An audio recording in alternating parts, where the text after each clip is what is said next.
Assalamu alaikum wa rahmatullahi ta'ala wa barakatuh. Bismillahir Rahmanir Rahim. Alhamdulillahi Rabbil Alameen. Wassalatu wassalamu ala Sayyidina Muhammad wa ala alihi wa ashabihi at-tayyibin at-tahirin. I bear witness that no one deserves to be worshipped except Allah Ta'ala, the one who has no partner and no similar, the one who has no length and no width and no depth and no perimeter, the one who is not a volume and is not in a place. And how could he be in a place when he existed before time and space? He created everything except himself, including you and your actions. Nothing occurs except by God's will, both good and bad he destined to happen. He speaks without sound, letter, or language, not Arabic, Hebrew, nor Korean. He's not light. He's not a spirit. He has nothing in common with human beings. He's not in the direction of up, down, right, left, front, nor back. And whatever you imagine in your mind, Allah is different than that. And I bear witness that our noble, unrivaled master, Muhammad, sallallahu alaihi wasallam, is the slave of Allah, his final messenger, and the best of all of God's creations. May Allah unite us with him in paradise and grant us a drink from his basin. And may Allah increase us in patience, humility, knowledge, and comprehension, and help us to put our knowledge into practice and grant us all sincere intentions. Ameen. We're continuing in the book, The Straight Path, As-Siratul Mustaqim, by the great scholar of our times, the Allama Abdullah al-Harari. May Allah have mercy on him, and may Allah reward him greatly for what he's done for us. In the book, we have made it to page 151. Page 151. We're still discussing the meaning of the ayah Ar-Rahmanu ala al-Arsh istawa. So far, we've said that the people of misguidance, they take this ayah literally. They interpret it to mean that Allah sits on the throne, or that Allah is settled on the throne, or that Allah rose above the throne, or something to that effect. They interpret it in a way that suggests that Allah is in a place, that Allah has spatial dimensions and spatial limits. Okay, they interpret it in a way that suggests Allah is similar to the created things. And we already mentioned several reasons why that interpretation cannot possibly be correct. Reason number one is that it contradicts the Quran. There are ayahs in the Quran such as Laysa kamithlihi shay, which mean that there's not a thing with any similarity of any kind to Allah. So the fact that you and I are in a place, this is already enough proof for us to know, therefore, that Allah is not in a place. The fact that you and I sit is enough evidence that Allah does not sit, because Allah says there are no similarities, any kind of similarity between him and the created things. Okay, the fact that clouds and birds and air and stars are up above other things, this is already enough proof to know that Allah is not in a place above other things, because then that would be a similarity. Even if that other thing is the Arsh. Okay, we know there's also a book above the Arsh in which it is written that the mercy of Allah is, the meaning of it is that the signs of the mercy of Allah are greater in number than the signs of his punishment. So even then, like there are other things, or there are things above the throne that are creations. So if it were the case that Allah were above the throne, he'd be similar to that book, for example. So we know their interpretation is wrong because it contradicts the ayah of the Quran that says there's not a single thing with any similarity of any kind to Allah. It also contradicts the Sahih Hadith, such as the Hadith narrated by Al-Bukhari and others, that a group of travelers came from Yemen and they asked our Prophet sallallahu alaihi wasallam what was the first creation, and the Prophet alaihi salatu wasallam responds by first saying that Allah existed and there was not any other thing in existence. So before answering what the first creation was, our Prophet ﷺ made very clear that the only thing that existed in eternity, meaning before the creation of space and time and all of these things that are in the world, the only thing that existed in eternity was Allah subhanahu wa ta'ala. Okay, he made that very clear. That means that there were no places and there were no spaces and there was no time.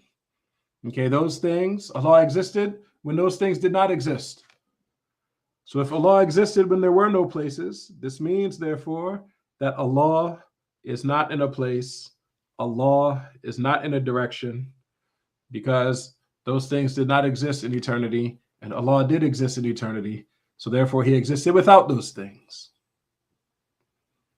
And of course, once Allah created those things, Allah did not change, because the meaning of being eternal is, part of the meaning of it is that Allah does not change.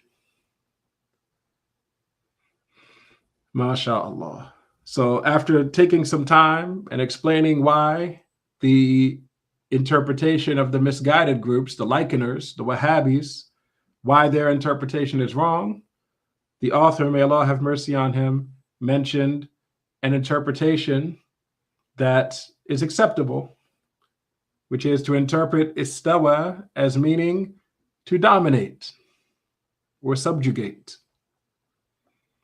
Okay, so rather this ayah, Ar-Rahmanu ala arsh istawa, it means not that Allah sat on the throne, nor that Allah rose above the throne, nor that Allah is settled on the throne, nor that Allah is established on the throne. No. It means that Allah dominates the throne. It means the throne is under his control. This is the meaning that is, or this is a meaning that is consistent with the rest of the Quran and with the Sahih Hadith and consistent with the judgment of the sound mind. This interpretation does not contradict any of the other proofs that we have. But of course, you always have the option of not assigning a specific meaning to this ayah. You have the option simply of saying Allah did istiwa without a kayf, meaning without a how, without a modality, meaning without any similarity to the created things. You have the option of interpreting it in that fashion. And of course, we said a little bit more, but inshallah, that gets us to where we were. So we're on page 151. Page 151. We read part of this last week. I'm just going to go back a few sentences so we can start at the beginning of the paragraph. It says, no. We're at the second paragraph from the top of the page on page 153.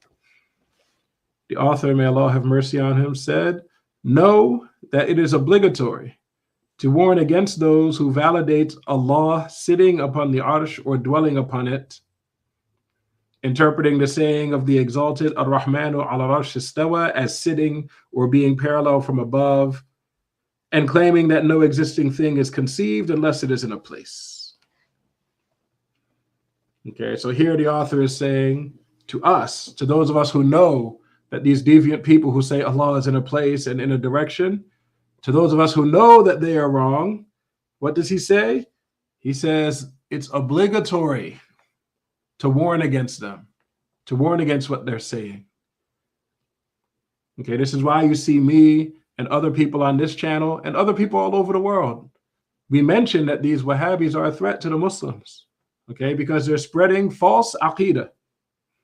So we have an obligation to warn people against them so that they don't get deceived by these Wahhabis. Okay, we warn against those who interpret this ayah as meaning Allah sits on the throne. We warn against those who interpret it as meaning Allah rose above the throne. We warn against those who interpret it as meaning that Allah is settled on the throne. We warn against those who interpret it as meaning that Allah is established on the throne. Okay, we warn against these understandings. Any understanding that necessitates that Allah is similar to the creation, we must reject and warn against. And you know what else these people say? These likeners? The other thing that they say is they say that that it's inconceivable that something would exist without being in a place. They say everything that exists is in a place. They claim that if you say Allah exists without being in a place, they claim that you're saying God does not exist. To them, simply by saying Allah is not in a place, it's as if you're saying Allah does not exist. Because to them, being in a place and existing go hand in hand, that you can't have one without the other. This is what they think. Okay, but it's not true. All right, it's not true. We already mentioned a few minutes ago the hadith in which our Prophet sallallahu alaihi wasallam said that Allah existed and there was not any other thing existing.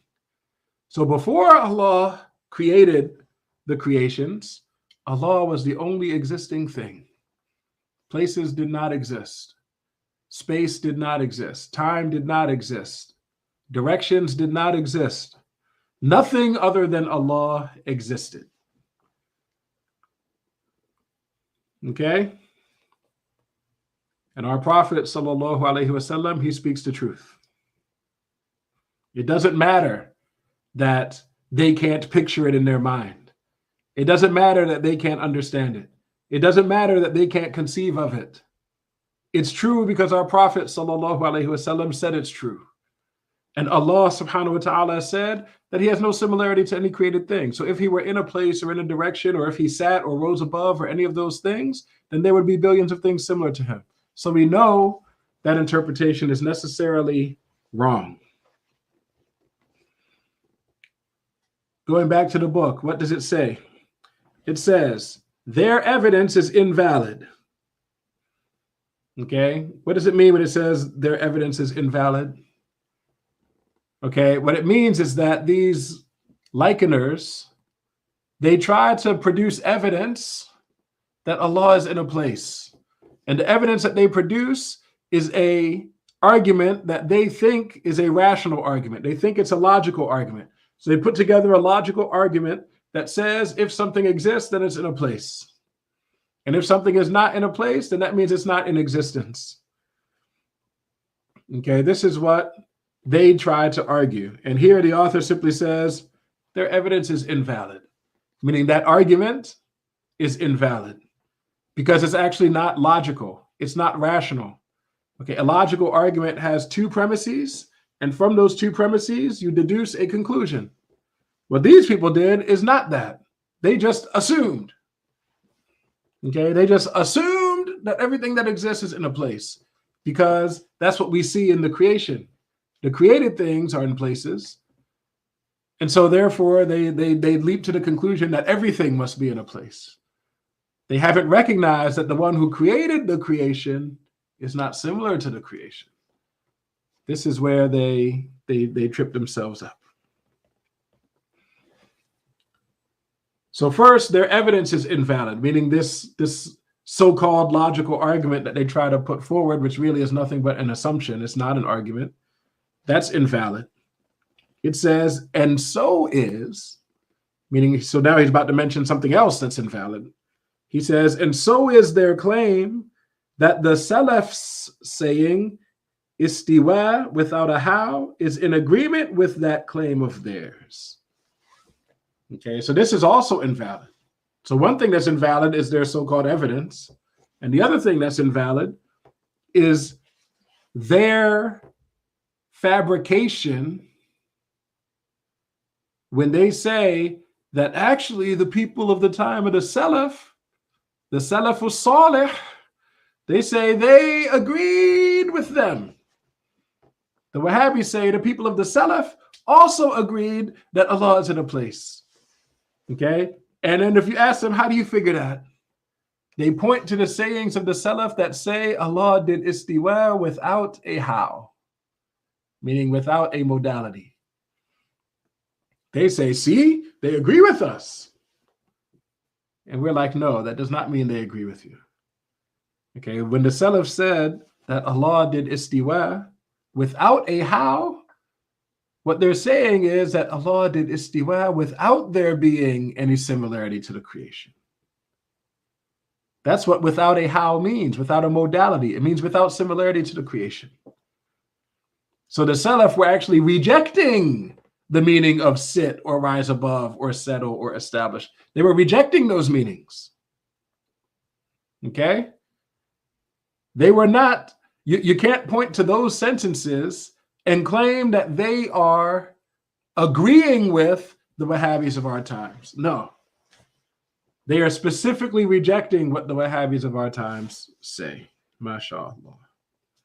Let's go back to the book. It says, they didn't understand that the how that the Salaf were negating was sitting, dwelling, containment in a place, being parallel, and all created attributes such as motion, stillness, and relocating. And it's clear that they don't understand that, because if you ask the Wahhabis of today, you know what they will say? They will say Allah does have a how. They say, but we don't know what it is. They say, but he has one.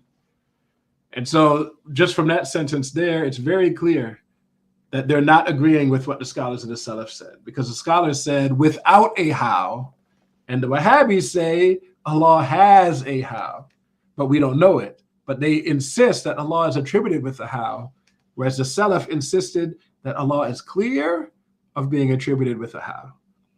So it's actually very clear that what the Wahhabis of our times are saying is the literal opposite of what the people of the Salaf said. So let's not get confused when these Wahhabis call themselves Salafis, when they claim that they have the same Aqidah as the Salaf. In reality, their Aqidah is the specific Aqidah that the Salaf rejected. Let's keep going. It says, Al-Qushayri said. So here the author, may Allah have mercy on him, is going to mention another quotation from Imam Al-Qushayri. May Allah have mercy on him. Page 152, it says, what invalidates their fallacy is that it would be said to them, before creating the world or the place, was he existent or not? So here Imam Al-Qushayri, may Allah have mercy on him, he's saying, what can you say to a Wahhabi to show him how wrong he is? He says the first thing you ask to them is, before creating the world, before creating places, did Allah exist or not? He says, it is from the necessity of the mind that he would say, indeed. He's saying, for sure, the Wahhabi will answer this question by saying, yes, Allah existed. Okay. Continuing, it says, hence, had his statement, nothing is known to exist without a place, been correct, then he is bound by one of two matters. Either to say that the place, the arsh, and the world are eternal, or else to say that the Lord is an event. See, when you ask them the question, before creating places, before creating the world, before creating anything, did Allah exist? If they say yes, then it means one of two things. Either it means that Allah existed without being in a place, because the places did not yet exist. Okay, that's what we say as Sunnis, Ahlul Sunnah wal Jama'ah. Or they're going to have to say that actually the places also existed in eternity. They'll have to say that before creating the world, Allah existed in a place. And if they say that, then they're saying places are eternal, places are uncreated, and they're saying that Allah has a partner in his attribute of eternity, in his attribute of qidam, in his attribute of beginninglessness. They're saying that there's something similar to Allah in the attribute of not having a beginning. They're claiming that places don't have a beginning, that places are eternal, and that places and Allah share that attribute. You understand? If they claim that places are eternal, what they're actually doing is called shirk. They're saying Allah has a partner. They're saying Allah and places are partners in the attribute of eternity. So if they say that, it's clear that these people are kafirs. it's clear that they are off the straight path. And if they don't say that places are eternal, but still insist that the only way a thing can exist is if it's in a place, then that means they're going to have to say then that Allah did not exist until after the places were created. They would have to say then that once the places came into existence, that's when Allah came into existence. And if they say that, then they're saying Allah's existence was preceded by non-existence.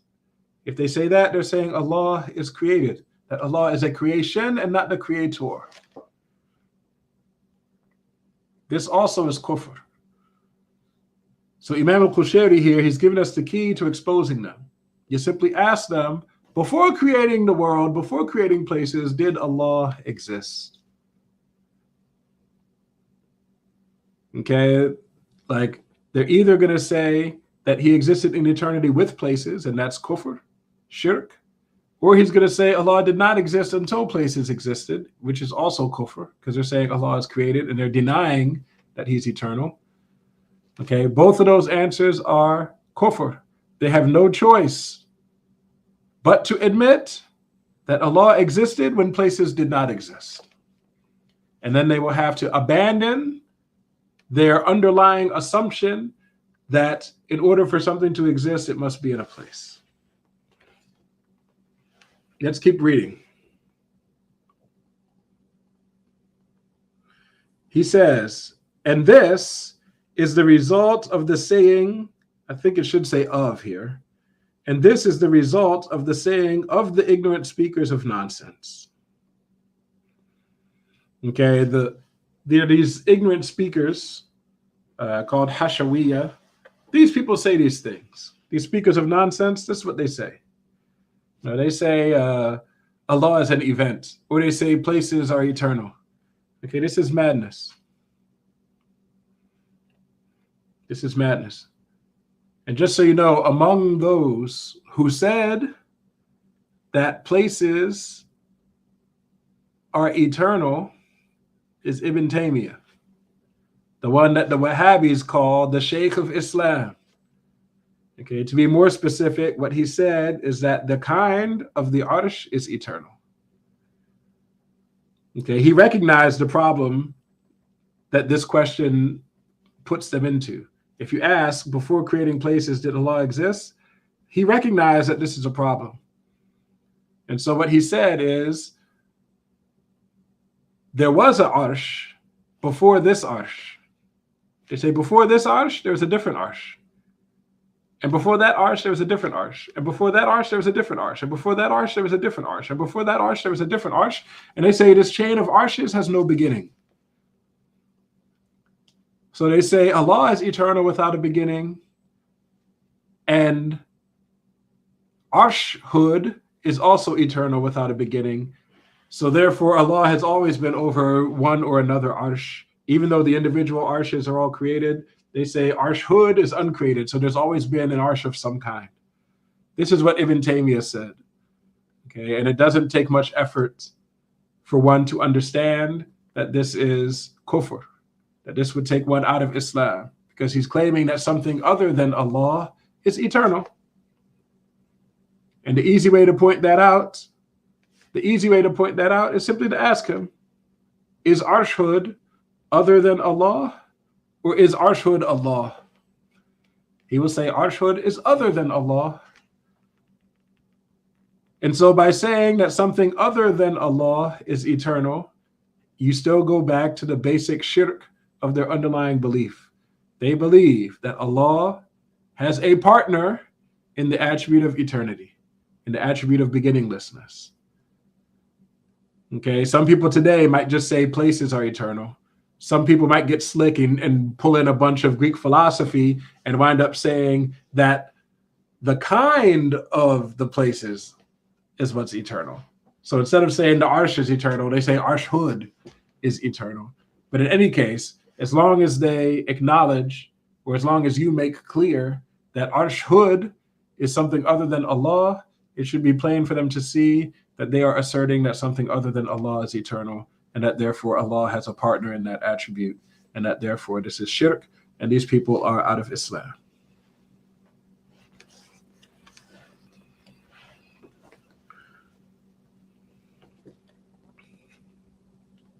The paragraph ends with the sentence, the eternal is not an event, and the event is not eternal. I remind you that these words, event and eternal, are opposites. Right? When we say something is eternal, we mean that it has no beginning. Okay, that's what we mean. We mean it has no beginning to its existence. Okay, and the necessary implications of that are that it also has no end to its existence. It also does not change. It also, time does not lapse on it. Those are the necessary implications. So those things are also understood when we say the word eternal. But the basic meaning when we say eternal is that it has no beginning to its existence. And when we say that something is an event, we mean that it's something that happened, meaning it does have a beginning. Like it wasn't there and then it was there. Okay, it happened. So keep this in mind. The word event and the word eternal are opposites and contradictory. A thing cannot be eternal and be an event. Because being eternal means it does not have a beginning. Being an event means that it does have a beginning, and a thing cannot simultaneously be with and without a beginning.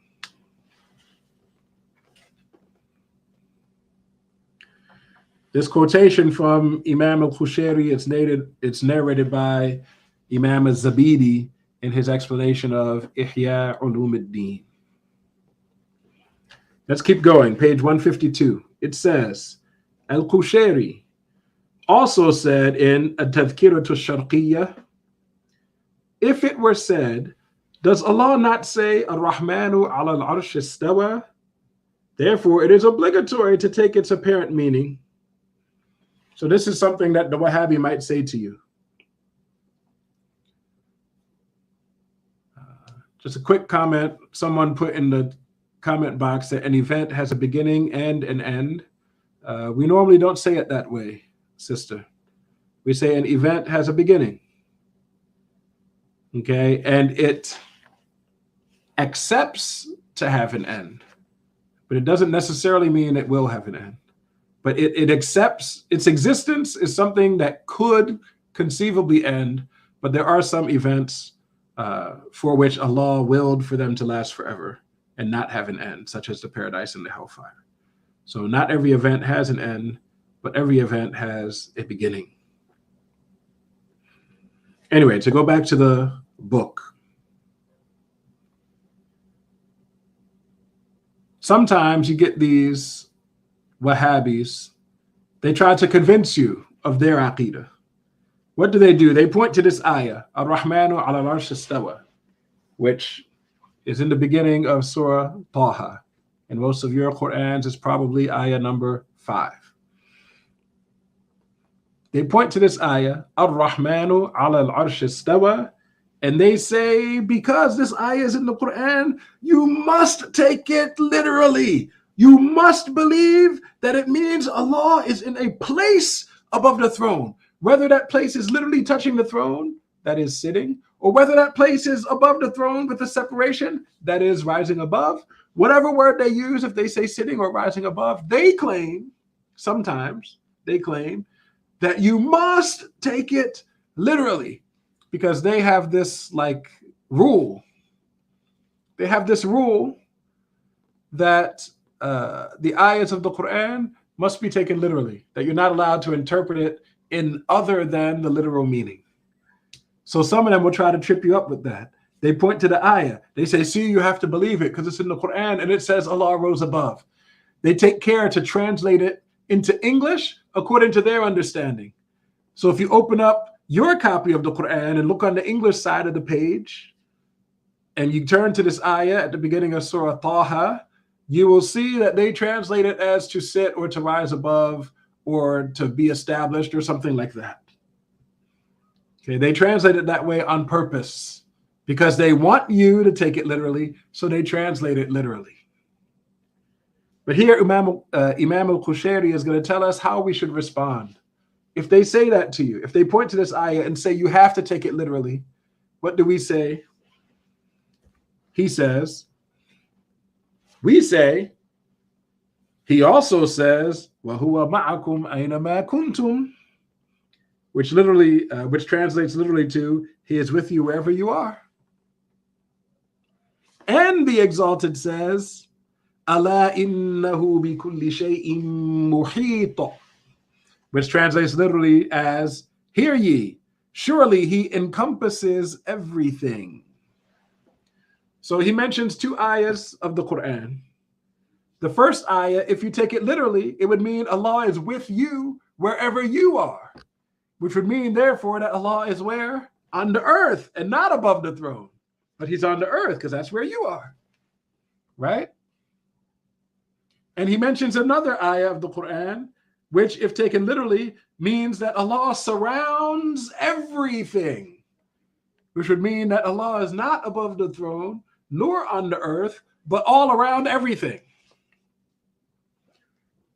So we say to these Wahhabis, if they point to the ayah, Ar-Rahmanu ala al-Arsh istawa, and tell us we have to take it literally, and therefore believe that Allah is in a place above the throne, what do?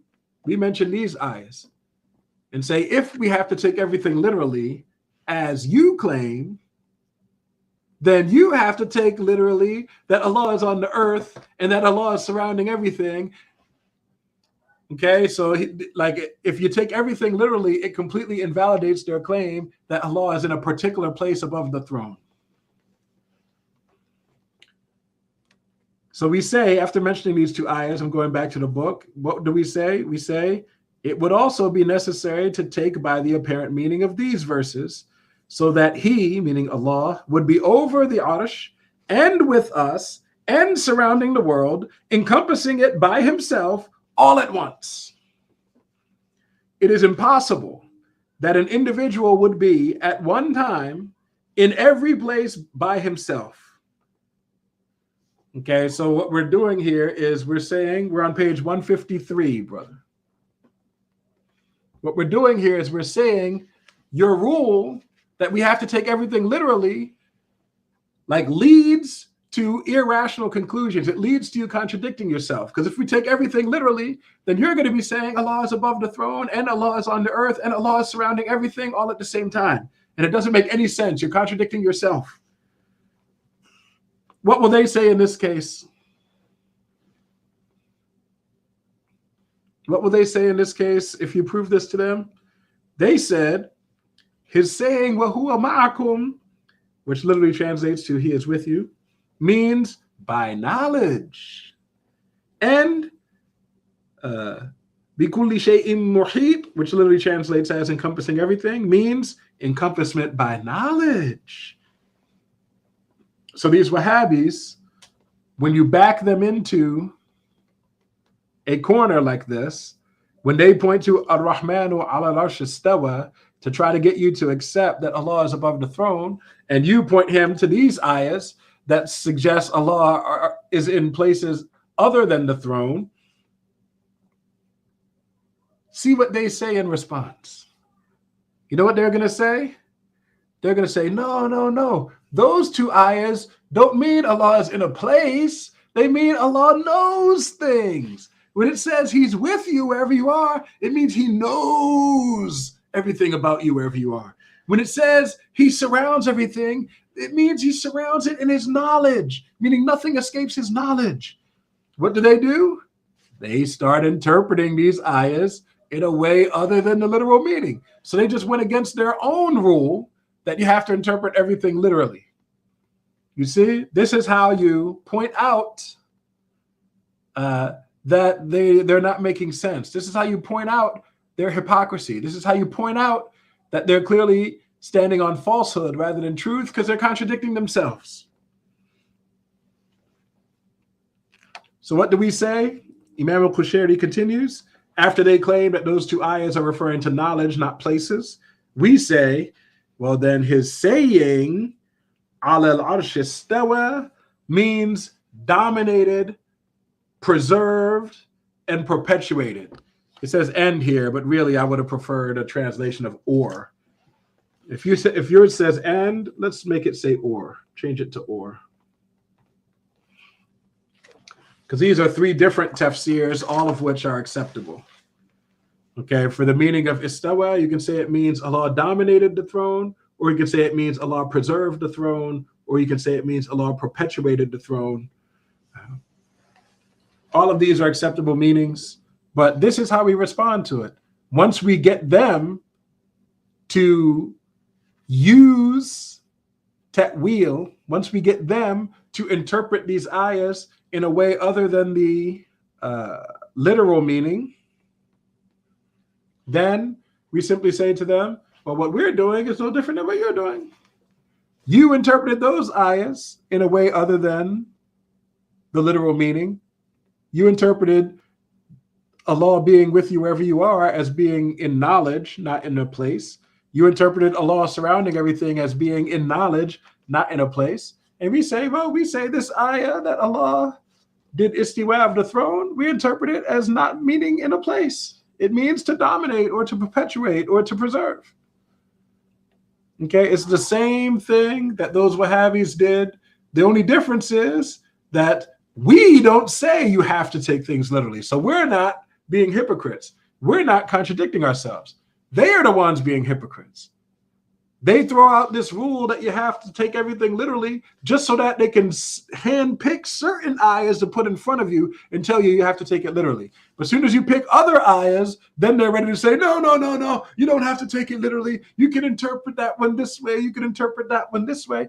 And we say, well, then what makes this one the ayah you need to interpret non-literally, and that one the one you need to interpret literally? Why didn't you flip it? Why didn't you take the one that says Allah is with you wherever you are? Why didn't you take that one literally and take the one that Allah is above the throne? How come that's not the one you interpreted in some other way? They don't have any evidence for it. They don't have any dalil. They don't have any reason for taking Ar-Rahmanu ala al-Arsh istawa literally and then taking wa huwa ma'akum aynama kuntum in a non-literal way. They don't have any actual dalil to say that any one of these should be taken literally instead of the others. When in fact, the proper thing to do, the correct thing, the way of Ahl Sunnah wal Jama'ah, is to interpret all of them in non-literal ways. Anytime you see an ayah that the literal meaning suggests Allah has a similarity to the creation, we reject that literal meaning and we interpret it in some other way that the wording of the ayah will support. Going back to the book, top of page 154, it says, this means that they, those who liken Allah to the creation, have made ta'wil for these verses and did not carry them by their apparent meanings. So how would they blame others for making ta'wil for the verse of istiwa as subjugation? What is this capriciousness? I mean, these people, they just switching up back and forth. They're not being they're not being consistent. They're just flipping up, changing their minds based on whims. Okay, this is what Imam al-Shafi'i and others call Ahlul Ahwa. For those who aren't sure of the book, it's this book, The Straight Path, As-Siratul Mustaqim. There's a link to it in the comments. Okay, if you scroll up to the comments, you should find a link to where you can purchase the book, insha'Allah. We're still only halfway through. There's a lot left.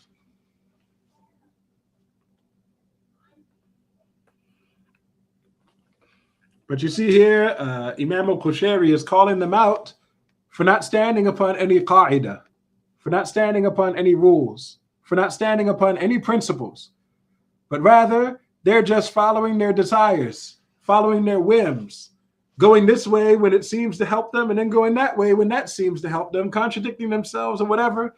Okay? It's insincerity. It's insincerity is what he's describing here. It says, then Al-Qushayri, may Allah have mercy on him, said, had what we said given, okay.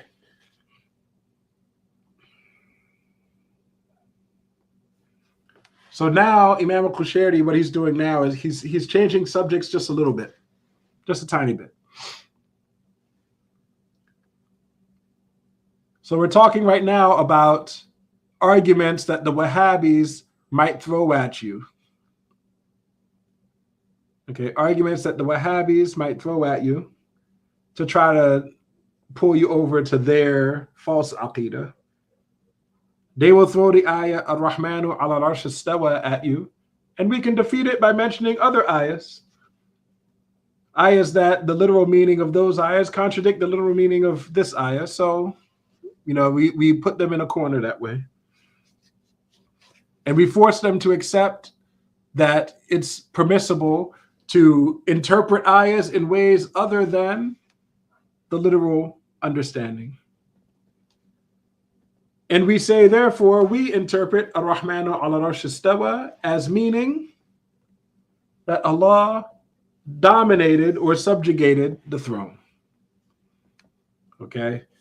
It's at this point that the Wahhabi might say, aha, gotcha. The Wahhabis, as soon as we say that the meaning of istawa is qahara, meaning to dominate or subjugate, they will say, that can't be correct. The Wahhabi will say, because the meaning of qahara is to take control of something after having not been in control of it. Like to go from the one who's being subjugated to being the one who's doing the subjugating. They say this is what the meaning of qahara is. And they say it cannot be applied to Allah. You got it? They say if you interpret Ar-Rahmanu ala al-Arsh istawa as meaning that Allah dominated the throne, then you're saying that Allah did not control the throne before that. This is what the Wahhabis will say. And of course, it's nonsense because Allah describes himself as Al-Qahhar in the Quran. He says Al-Wahid Al-Qahhar. Okay, so if Al-Qahhar meant that, then why would Allah describe himself with that word? Okay, what they're doing is they're twisting the meaning of the word qahara, which we're putting into English as to dominate or to subjugate. They're twisting the meaning to mean that the thing was not dominating and only later dominated, but this is not the meaning of the word. So here Imam al-Qushayri is addressing this argument now. He says, had what we said given the false impression that he struggled, okay, if using the word qahara or dominate, if it gives the impression that Allah had to struggle to take control of the arsh, he says, then his saying, وَهُوَ الْقَاهِرُ فَوْقَ عِبَادِهِ, which means he's the subduer over his slaves, would also give that impression. So now we're refuting a different weak argument that the Wahhabis might throw at you. Once we interpret istiwa as meaning to dominate, the next thing they will say is that meaning means then that Allah had to struggle with the arsh in order to control it, and they say we can't accept that. And we say, well, we also don't accept that because that's not what the word means. The word qahara does not necessarily mean struggle. And the proof, like an ayah we can name as evidence that it doesn't mean that, is this ayah, which says, وَهُوَ الْقَاهِرُ فَوْقَ عِبَادِهِ. It means that Allah dominates his slaves, meaning the human beings. Okay, does using this word in reference to the human beings somehow mean that Allah had to struggle with the humans in order to control them? No. Okay, the word qahara, which we're translating as to dominate or to subjugate, it does not mean that it required a struggle first and in order for you to take control. It does not mean that. Yes, when that word is commonly used on the earth very frequently, it's referred to cases where someone had to struggle to take control of something, but it doesn't necessarily mean that a struggle was involved. It simply means to control something, to dominate it, to subjugate it. It doesn't necessarily mean a struggle took place. And this ayah, to say, huwa al-qahiru fawqa ibadi, this ayah is one of the clear, very clear proofs that this word qahara does not necessarily involve a struggle. The book continues, bottom of page 154. He says, it would be implied that he was subdued before the creation of the slaves. How preposterous, since the slaves had no existence before his creating them. In fact, had the issue been, as the ignorant people imagined, that it is an istiwa by the self, that would imply change and crookedness that existed prior to the time of the istiwa. For certainly the Creator, the Exalted, was existing before the Arsh, and the one who is honest knows that the saying of whoever says that the Arsh was complete because of the Lord is more appropriate than saying that the Lord was complete because of the Arsh. What is Imam al-Qushayri saying here? He's saying that the word istiwa, it has many meanings. Among the meanings of istiwa is to sit and to rise above and to settle, those meanings which we reject. Among the meanings of istiwa is to dominate, to preserve, to perpetuate. These are acceptable meanings. But there are other meanings of the word istiwa. Among the meanings is to become straight, or to become perfect, or to become like complete.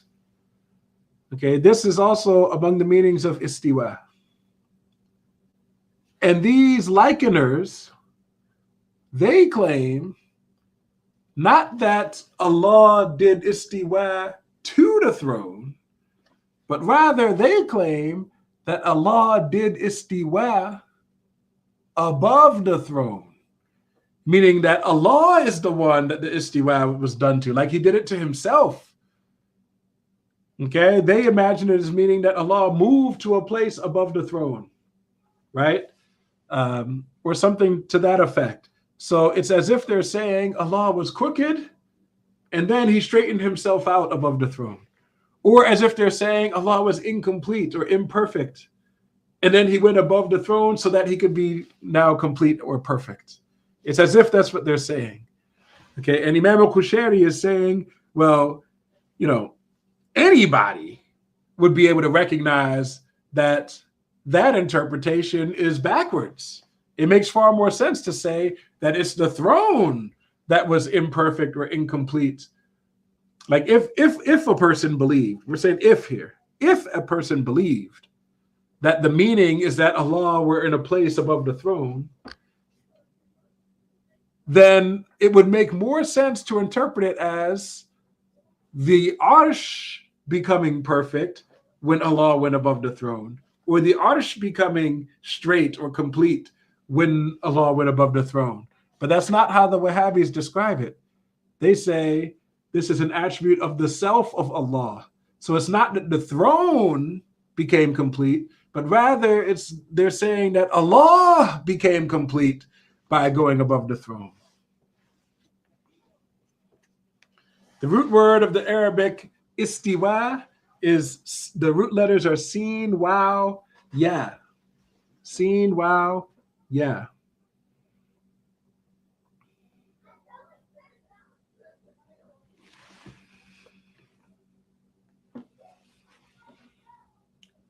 Now this root, from this root are derived words that mean to be equal or to be even, to be balanced, to be perfect, things like that. But know that the Arabic language, like the forms of the words, they have general meanings, but it's not like an exact science. Okay, if you want to know the meanings of words, you'd be much better served going to the dictionaries that the scholars of Arabic language have written to explain the meanings of words. You'd be better served doing that than going to books of sarf and trying to deduce a meaning based on the pattern that the three-letter roots are placed in. Because the patterns are like guidelines, they're not hard and fast rules, mashallah.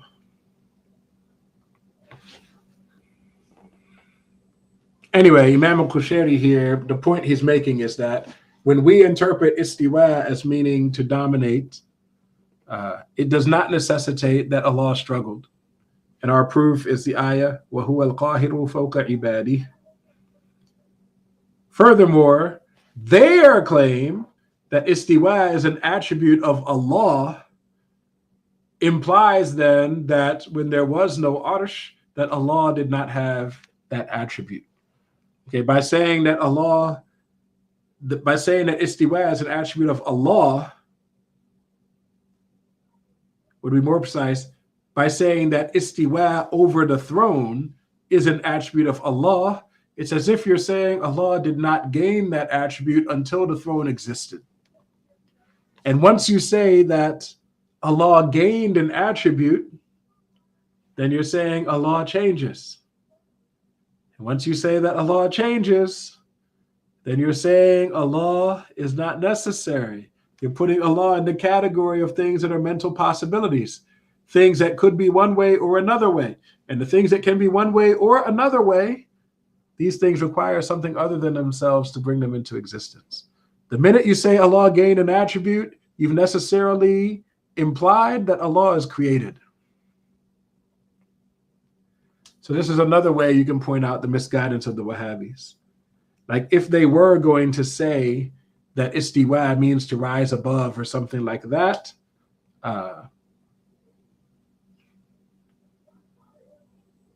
then istiwa should be applied to the arsh. If you're gonna interpret istiwa as meaning some kind of like similarity to the creation, then it should only be applied to creations. It should not be applied to the creator of the creations.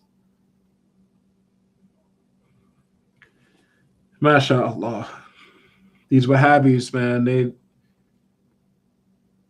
it doesn't take much. It really doesn't take a whole lot of thinking to realize that these people, like, they're contradicting themselves left and right. They don't even understand the implications of what they're saying. These people are like parrots, just repeating what they've heard, clearly not even thinking about it. It does not take long at all to realize that what they're saying doesn't really make sense, and to realize what they're saying ultimately amounts to idol worship. You know, if I go to some Hindu who prays in front of a little statue of an elephant with a bunch of arms, okay, how do I see any difference between what that Hindu is doing and what these Wahhabis are doing? They're both praying to something that has a shape, both praying to something that has a form, both praying to something that has spatial dimensions, both praying to something that occupies a space, both praying to something that's in a direction relative to the human, okay, both praying to something that they believe moves from place to place, like how the Hindu can pick up the statue and put it in the closet or something. It can move, okay? There's no difference between what the Hindu is doing, praying to his statue, and what the Wahhabi is doing. The only difference is that the Hindu can actually see the thing that he's praying to, and the Wahhabi can't. That's the only difference. The Wahhabi imagines in his mind that there's something above the throne that has a face and eyes and hands and a shin and a foot that comes up and down in the last third of the night. You know, they imagine these things without ever seeing it. I'm telling you, a sun worshiper would smash a Wahhabi in a debate. Because in the end, all of the attributes that the Wahhabis believe about Allah are attributes that the sun has. Having a size, having a shape, being in a place, being in a direction, etc., etc., etc. Okay, the way the Wahhabis describe Allah is similar to the way a sun worshiper describes the sun. The difference, though, is that everybody sees the sun. We all know it's there. And we all feel the benefit that the sun gives to the earth. Whereas nobody sees this thing that Wahhabis are worshiping, and nobody feels any benefit from it. So in the end, the sun worshiper would have a greater claim to his object of worship, deserving worship, than the Wahhabi has to his object of worship, deserving worship. But the Sunni would come along and smash both of them. The Sunni would simply say, hey, that sun right there, it has a size, right? We say, how come it's not bigger? How come it's not smaller? We say it has a shape, right? How come it's not bigger? How come it's not a different shape? How come it's not a different color? You know, we mentioned that the attributes of the sun are not necessary. That sun could have been larger, could have been hotter, could have been a different color, could have been a different shape, could have been in a different place. You know, the attributes of the sun are not necessary attributes, so therefore something other than it must have created it. And therefore the one that deserves worship is not the sun, but the one who created the sun. This is how we smash the sun worshiper. And we use the exact same argument against the Wahhabi.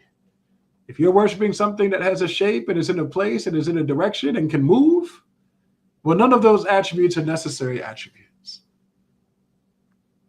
Whatever you're worshiping, it could have had a different size, it could have had a different shape, it could have been in a different place, it could have moved in different ways.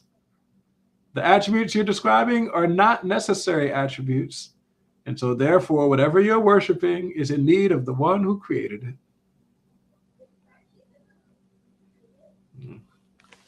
It's not hard. It's really not hard. You know, it doesn't even take a long time to think through these things.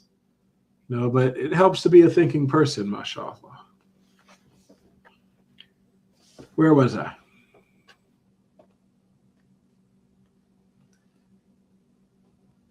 Imam al-Qushayri continues.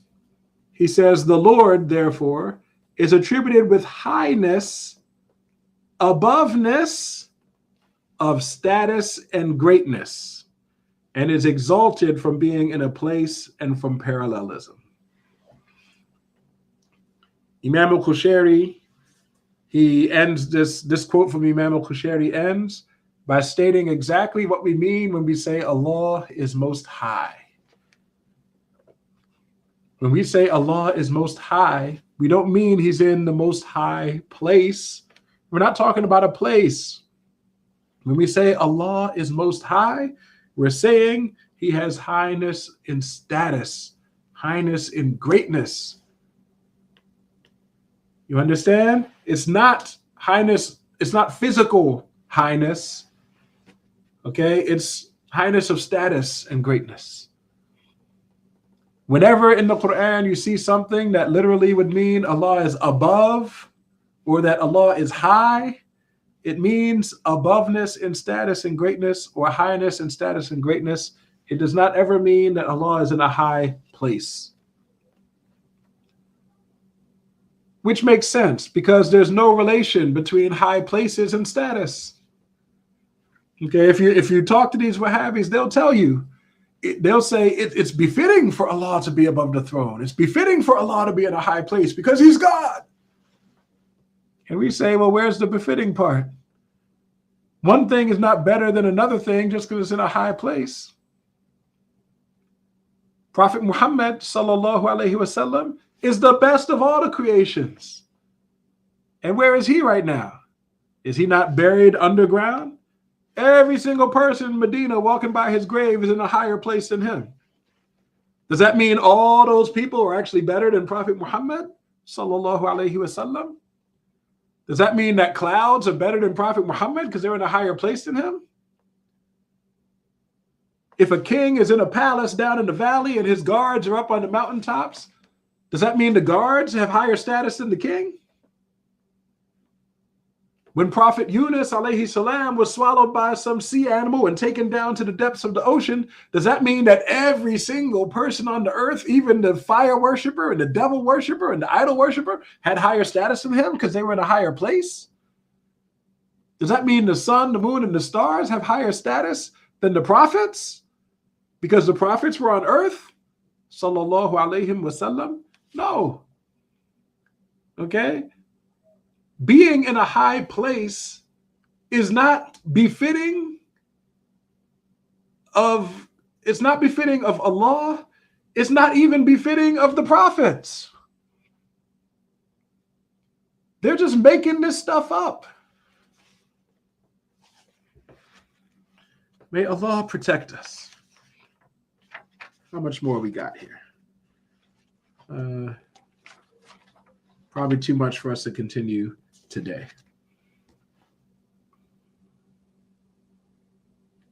So let's just stop here, inshallah, and I'll take questions. Does anyone have any questions before we go?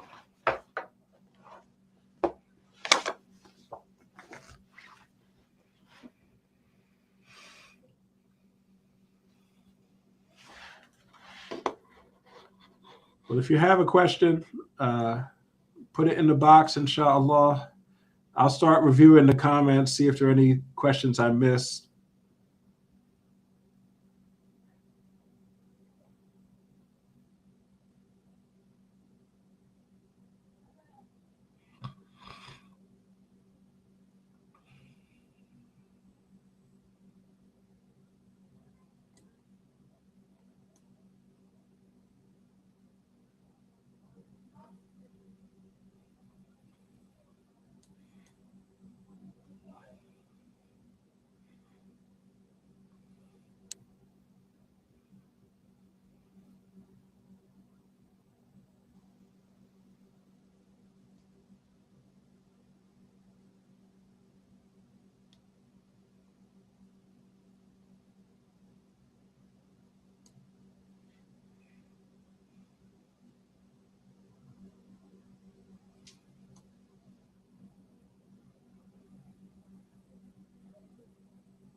Wa alaikum assalam for those who salammed me. MashaAllah.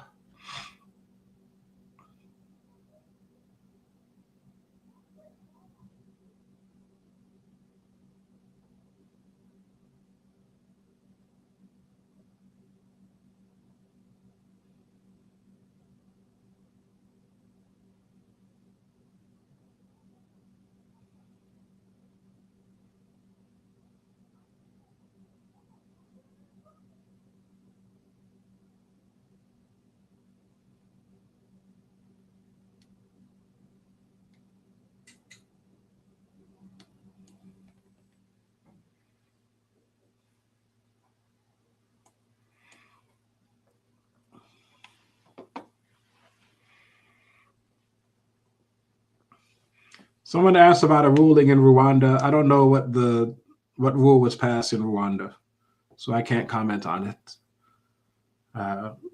But someone asked, how do you argue with someone that says that the yed of Allah is a literal hand, but not like ours?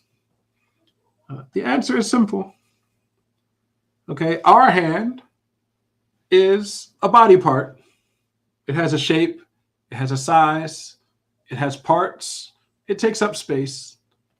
Okay, it's a body and part of a larger body.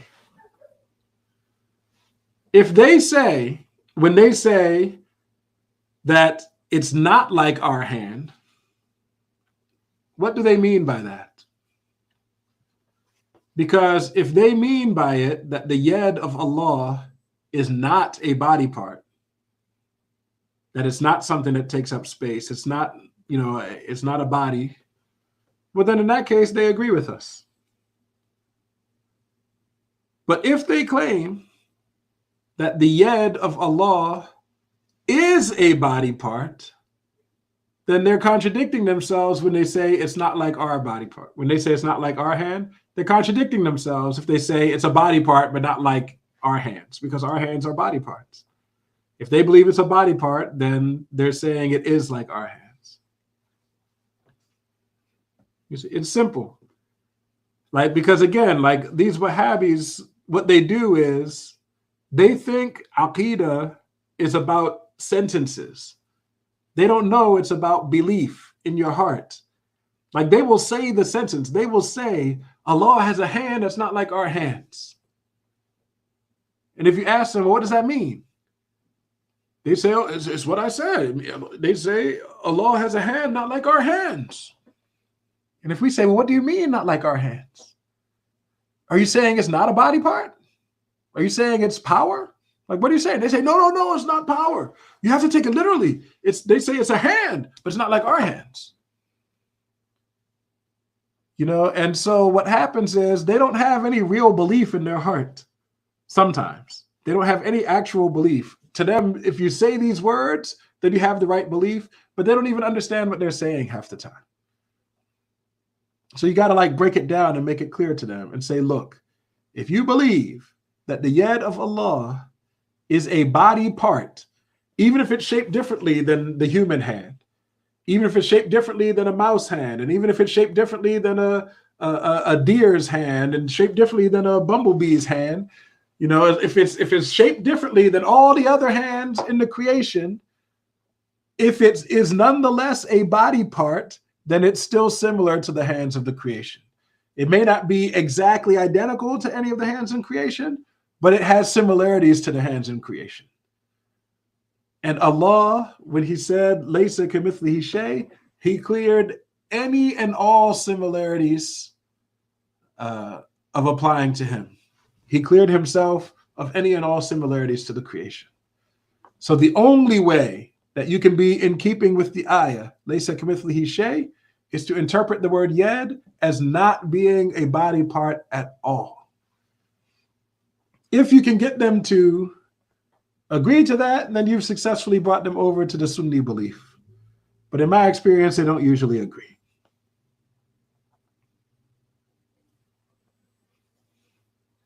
So Sister Anisa, I'm not familiar with the law that you're referring to.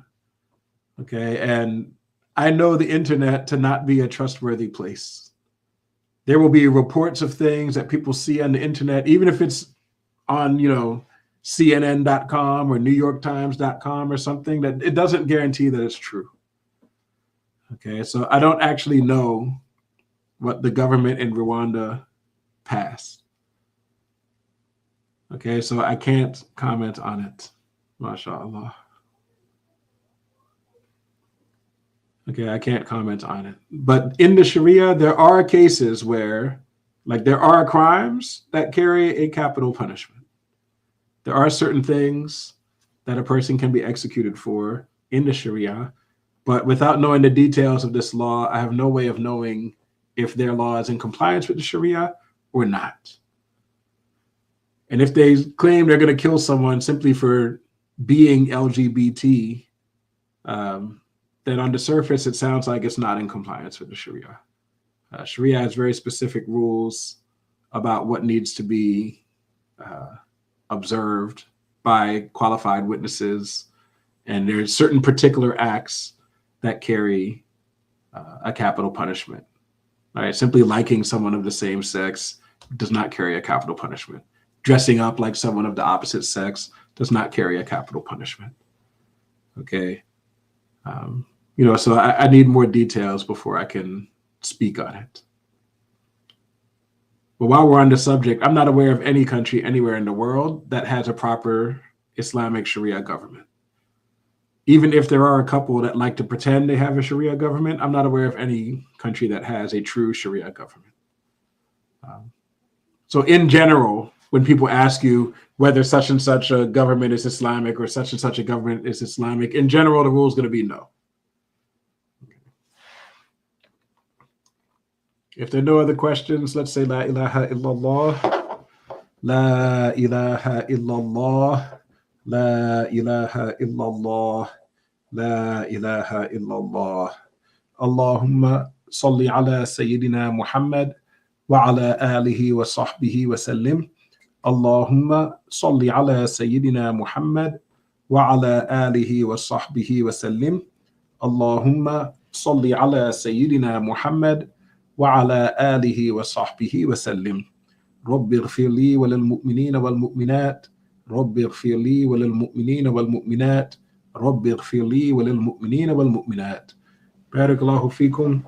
I'll see you next week, insha'Allah ta'ala, at the normal time, 7:30 Eastern. Assalamu alaikum wa rahmatullahi ta'ala wa barakatuh.